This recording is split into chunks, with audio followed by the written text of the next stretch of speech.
L'harmonie du monde de la salle nous convie à une expérience qui va lier le texte et la musique. Deux langages qui se font écho. Un dialogue entre le poète et le musicien. Et ce dialogue nous prend à témoin.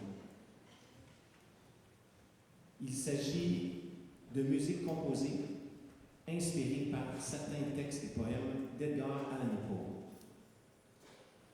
Bien entendu, les textes ont été traduits et adaptés. Madame Nathalie Claude et Monsieur François Papineau, qui sont des comédiens de renom, mais surtout qui viennent, je dirais, qui reviennent dans cet espace qu'ils ont habité lorsqu'ils étaient eux-mêmes adolescents, puisqu'ils sont des anciens de l'école Mont-de-la-Salle, ont bien accepté de prêter leur voix à ce dialogue. Ce sont donc des pièces musicales qui seront en alternance avec des poèmes et les poèmes qui ont été choisis pour le concert d'aujourd'hui. Annabelle Lee, les cloches, le corbeau et le cœur révélateur.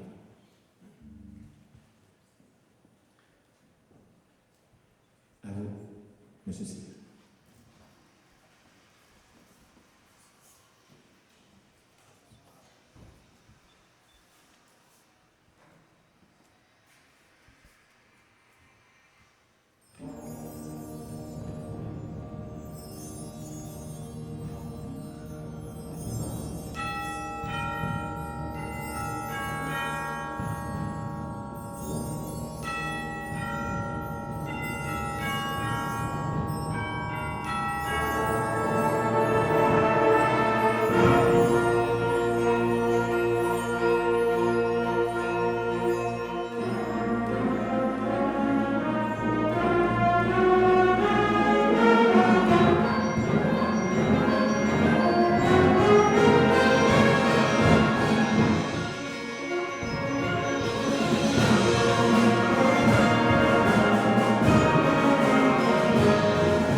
C'était il y a longtemps, très longtemps, dans un royaume au bord de l'océan, il vivait une vierge que vous pourriez connaître, du nom d'Annabelle Lee.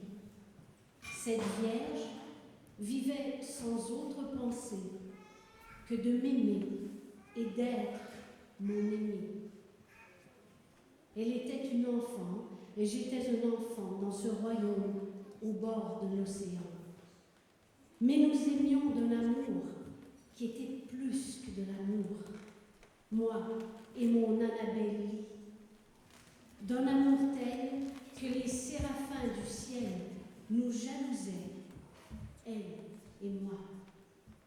Et c'est pourquoi, il y a longtemps, dans ce royaume au bord de l'océan, les vents firent éclater un nuage et glacèrent ma toute belle Annabelle Lee, si bien que ses nobles parents sont venus et l'ont emportée loin de moi pour l'enfermer dans un tombeau dans ce royaume au bord de l'océan. Les anges, loin d'être aussi heureux que nous au ciel, nous envièrent, elle et moi. Oui, c'est pour cela, comme chacun le sait dans ce royaume au bord de l'océan, qu'une nuit, le vent surgit d'un nuage et glaça et tua mon Annabelle Lee. Mais notre amour était beaucoup plus fort que l'amour de nos aînés, de bien des personnes beaucoup plus sages que nous. Et jamais les anges du ciel là-haut, ni les démons au fond de l'océan ne pourront séparer mon âme de l'âme de ma toute belle Annabelle Lee. Car la lune ne luit jamais sans qu'elle me porte des rêves d'Annabelle Lee, la toute belle. Et les étoiles ne se lèvent jamais sans que je sente les yeux vifs d'Annabelle Lee, ma toute belle. Ainsi, aux rives de la nuit, je me couche à côté de ma chérie, ma vie, ma promise, dans son tombeau là, au bord de l'océan, dans sa tombe, à côté de l'océan.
leur mélodie, comme elles teintent dans le glacialaire de nuit, tandis que les astres semblent cligner de l'œil, allant elles d'accord, en une sorte de rythme runique, du cliquetis et du tintement des cloches. Entendez les mûres cloches nuptiales, cloches d'or. Quel monde de bonheur annonce leur harmonie. À travers l'air de nuit embaumé, comme elles sonnent partout leurs délices. Hors des notes d'or fondues, toutes ensemble, quel liquide chanson flotte pour la tourterelle, qui écoute tandis qu'elle couvre de son amour la lune. Oh, quel jaillissement, qu'il s'enfle, qu'il demeure parmi le futur, au rythme et au carillon des cloches. Entendez les bruyantes cloches d'alarme, cloches de bronze. Quelle histoire de terreur dit maintenant leur turbulence. Dans l'oreille saisie de la nuit, comme elles crient leur effroi. Trop terrifiées pour parler, elles peuvent seulement s'écrier hors de ton, dans une remontrance au feu sourd et frénétique, bondissant plus haut, avec un désespéré désir de maintenant siéger aux côtés de la lune. Oh, les cloches, qu'elles frappent et choquent et rugissent, quelle horreur elles versent dans l'air palpitant, dans le vacarme et la querelle. Comment s'abat au centre de danger, dans la clameur et l'éclat des cloches. Entendez le glas des cloches, cloches de fer. Dans le silence de la nuit, que nous frémissons d'effroi, à la mélancolique menace de leur ton. Chaque son qui flotte est un gémissement. Le peuple, ceux qui demeurent haut dans le clocher, tous seuls, qui sonnant dans cette mélancolie voilée, sentent une gloire ainsi rouler sur le cœur humain une pierre. Son sein content se gonfle, et il danse, et il hurle, allant d'accord, en une sorte de rythme unique, avec le tresseau des cloches, avec leurs sanglots, avec la sonnerie des cloches, le gênement et le gémissement des cloches.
Sur le minuit lugubre, pendant que je méditais, soudain il suffit un tapotement, comme quelqu'un frappant à la porte. C'est quelques visiteurs, murmurai-je, qui frappent à la porte. Ce n'est que cela, il n'y a rien de plus. Ah, distinctement je me souviens, enfin, m'étais-je efforcé de tirer de mes livres un sursis à ma tristesse pour Lénore perdue, pour la précieuse fille qui s'y bat, on ne nommera jamais plus. Et le triste et vague bruissement des rideaux me pénétrait, me remplissait de terreur fantastique. Je me dressai, répétant, si quelques visiteurs qui sollicitent l'entrée, quelques visiteurs attardés, c'est cela même, mais rien de plus. Mon âme en ce moment se sentit plus forte. Monsieur,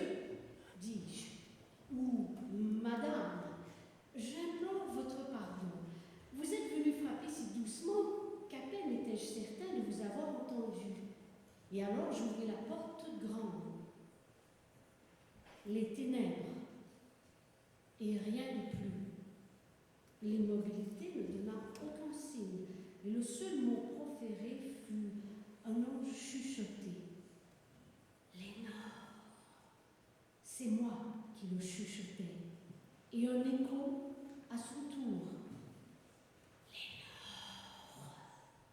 Purement cela, et rien de plus. Rentrant dans ma chambre, j'entendis bientôt un coup plus fort.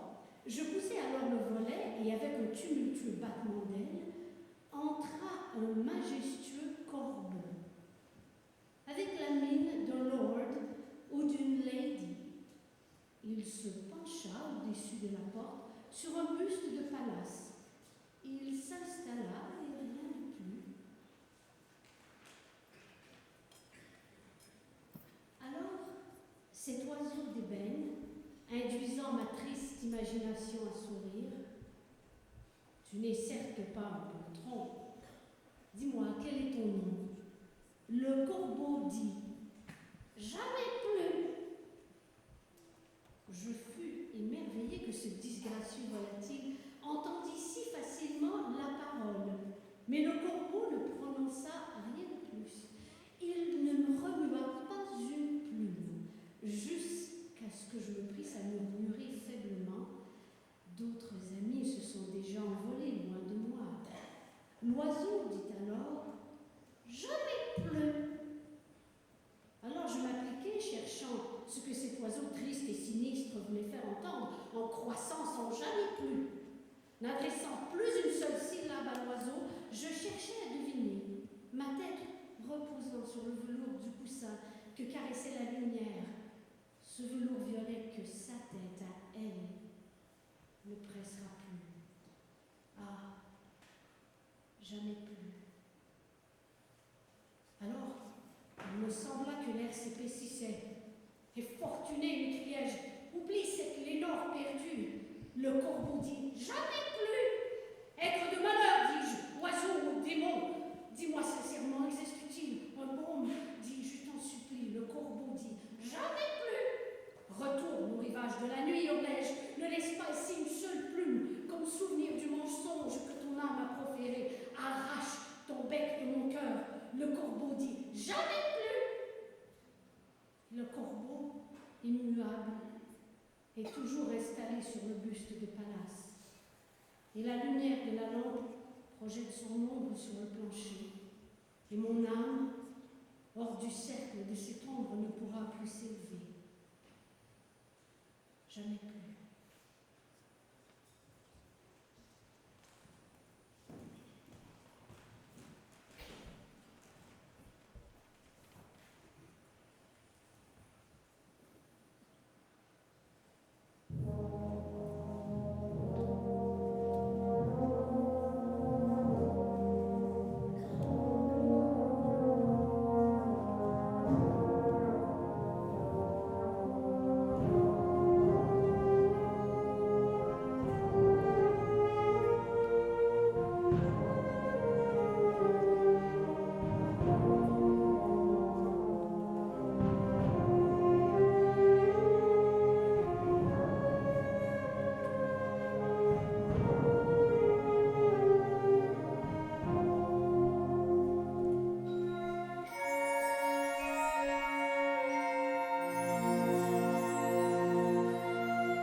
Je suis très nerveux.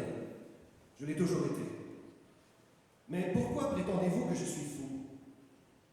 La maladie a aiguisé mes sens. Comment donc suis-je fou? Observez avec quel calme je puis vous raconter toute l'histoire. Il est impossible de dire comment l'idée entra dans ma cervelle, mais une fois conçue, elle me hanta nuit et jour. J'aimais le vieux bonhomme. Il ne m'avait jamais fait de mal. Je crois que c'était son œil. Un de ses yeux ressemblait à celui d'un vautour. Chaque fois que cet œil tombait sur moi, mon sang se glaçait. Et ainsi, lentement, je me mis en tête d'arracher la vie du vieillard, et par ce moyen de me délivrer de l'œil, à tout jamais. Avec quelle précaution je me mis à l'œuvre. Chaque nuit, je tournais le loquet de sa porte et je l'ouvrais. Alors, j'introduisais une lanterne et je l'ouvrais juste assez pour qu'un filet imperceptible de lumière tombât sur l'œil de vautour. Et cela, je l'ai fait pendant 7 longues nuits. Mais je trouvais toujours l'œil fermé. La 8e nuit, je mis encore plus de précautions à ouvrir la porte. Penser que j'étais là, ouvrant la porte petit à petit, à cette idée, je lâchai un petit rire. Et peut-être m'entendit-il, car il remua soudainement sur le lit. Je continuai à la pousser davantage. J'étais au moment d'ouvrir ma lanterne quand mon pouce glissa sur la fermeture de fer blanc. Le vieil homme se dressa sur son lit, criant « Qui est là ?» Je restai complètement immobile et ne dis rien. Pendant 1 heure entière, je ne remuai pas un muscle et je n'entendis pas se coucher. Mais voilà que j'entendis un faible gémissement. Et je reconnus que c'était le gémissement d'une terreur mortelle. Je savais ce qu'éprouvait le vieil homme. Je savais qu'il était resté éveillé depuis le premier petit bruit. La mort qui s'approchait avait passé devant lui, et c'était l'influence funèbre de l'ombre inaperçue qui lui faisait sentir la présence de ma tête dans la chambre.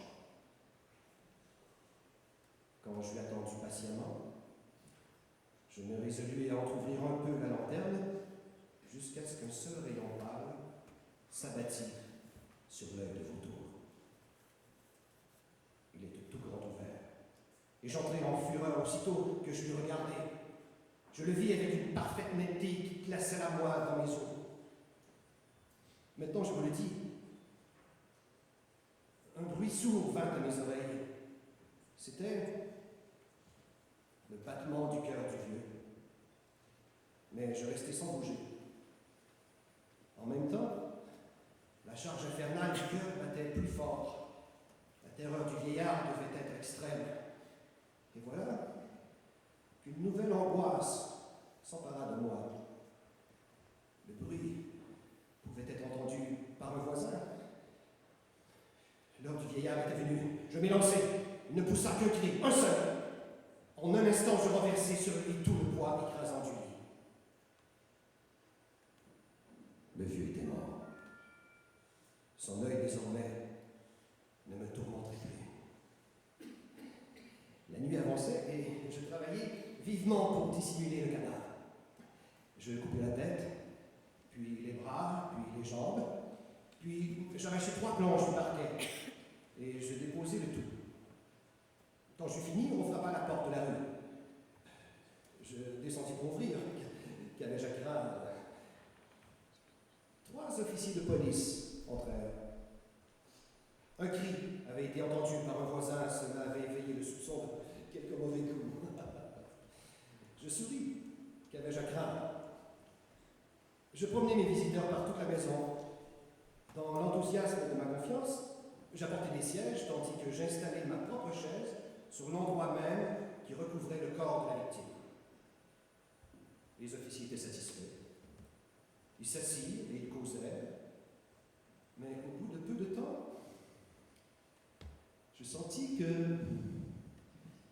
je devenais pâle. Et je souhaitaient leur départ. Et il me semblait que mes oreilles me tintaient. Le tintement devint plus distinct. Je découvris que le bruit n'était pas dans mes oreilles. Sans doute je devins alors très pâle. Le son augmentait toujours. Les officiers n'entendaient pas encore, mais le bruit montait toujours. Pourquoi ne voulait-il pas s'en aller? Que pouvais-je faire? Le bruit croissait indéfiniment. Était-il possible qu'ils n'entendissent pas? Non, ils entendaient. Ils soupçonnaient. Je ne pouvais pas supporter plus longtemps. Je sentis qu'il fallait crier ou mourir. Et maintenant encore, l'entendez-vous? Écoutez, plus haut, toujours plus haut. Misérable, m'écriai-je. Ne dissimulez pas plus longtemps. J'avoue la chose. Arrachez ces planches. C'est là. C'est le battement de son astre cœur.